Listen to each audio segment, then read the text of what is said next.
ভিডিঅ'বিলাক যেতিয়া দি আছিলে 3-4 মান ভিডিঅ' দি আছে ন দেখি পেলাই গম পায় মানুহজন যে অকণমান ভাগৰুৱা হৈ আছে তেওঁ এনেকৈ বহি আছে তো যাবলৈ মনে কৰা নাই বাচ্চা নিচিনাকৈ লাহে লাহে গৈ পেলাই যে পানীত পৰি দিছে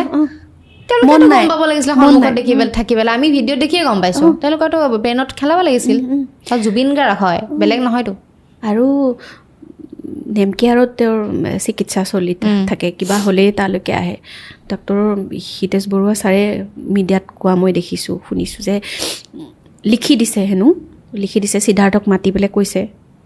মেনেজাৰক মাতি পেলাই কৈছে পৰিয়ালৰ মানুহক কৈছে যে পানী আৰু জুইৰ পৰা একেবাৰে তেতিয়া সি কেলে দিলে যাবলৈ মোক সেইটোৱে লাগে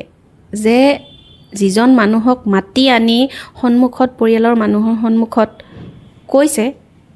যে পানী আৰু জুইৰ পৰা দূৰত ৰাখিব লাগিব যিটো মেডিচিন দিয়া হৈছে সেইটোৱে পানীত গ'লে বেলেগ এটা ক্ৰিয়া কৰে গতিকে কোনো কাৰণতে পানীত নহ'ব তাৰপিছত যাবলৈ দে আহিবলৈ দে পানীত আগে নিজে গৈ পেলাই পানীত জাপ দিয়াৰ কাৰণটো কি মোক সেইটো লাগে